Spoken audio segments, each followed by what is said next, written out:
Welcome back to the show. So, the only things I eat which are raw are salads and sushi. Now, I can't think of anything else that I can eat raw, let alone have an entire diet on it.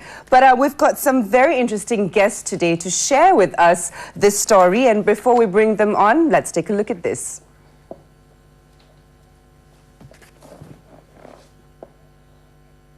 Okay, we'd like to say a very big hello to our guest today. We'd like to say hello to Daisy Lee, who is a raw foodist, has Haris Lee, raw foodist and marketing executive. We've got Jasmine Choi, who is a raw foodist and a mother of two. And we've got Won Eugen, leading nutritionist and wellness coach. Welcome to the show. Good morning. How are you guys doing? Good. All good. Okay, I've got a whole bunch of raw vegetables and raw food, and everything's raw. And I mean, we've got like tons of stuff on Twitter, you know, telling us, you know, what is raw diet? What does it all mean?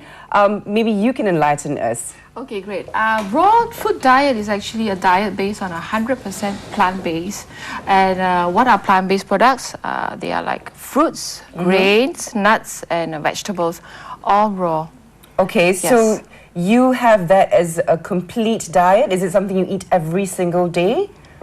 Well, I would not say that well, there are some people who are on a raw food diet. There are lots of people, you know, I mean, overseas. But for Malaysians, it's not very easy to convert somebody into a raw food diet. I mean, it's in moderation. It's so new. I mean, well, you know, I mean, you hear about this and you read about this, you know, about people being on a raw diet abroad, and especially in the US and stuff where everything is possible there. But us as Malaysians, and we love our cooked food and our lemaks and our, you know, what have you.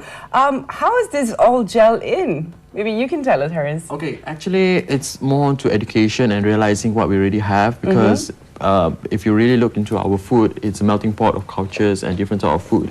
Like, for instance, like kerabu, actually a lot of things are really eaten raw since in our grandmothers. So, without knowing that they're actually doing it because of raw, but it just so happens that it is raw. So, all you have to do is basically for Malaysia, we need to educate them on what are the rules in terms of having raw diet. Okay. And just because you go for raw doesn't mean that you will go 100% raw. Some raw foodie can go 50%, some 30%. Okay, in fact, not advisable that you go 100% raw immediately.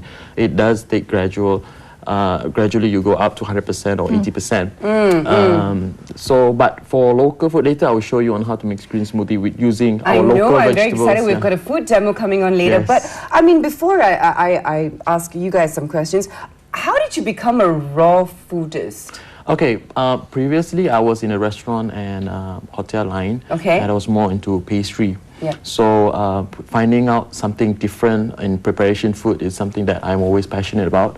So I was looking into, one day I stumbled this YouTube video about preparing raw dessert. I was like, wow, okay, let's see what's going on here. So I thought it was just like, you know, cake batik, that sort of thing. You don't bake and all that. You just put everything. But apparently they use fruits, vegetables, nuts, and seed to prepare the dessert. So it got me really interested. And then I started to do more research, and I decided to make one, and I tried. And I thought to myself, hey, this is not bad at all. So that actually created more curiosity, and I would like to know more about raw food. And that's how I found out about the enzymes and the nutrients that it retains. And it's super healthy, I can imagine, Yes, yes, it is very healthy. It's unprocessed. Correct, correct. Even if you, caloric-wise, okay, even if you don't change your calorie, let's say you take maybe about your current amount of calories. But if you were to take raw food, there's actually the benefits that you gain out of it probably may make you even lose weight. Oh, interesting. I may need something like that. You don't need that. Thank you. You're too kind. Jasmine, you're a mother of two. You've changed your diet completely to a raw diet? No. Every day I take about 50% raw food.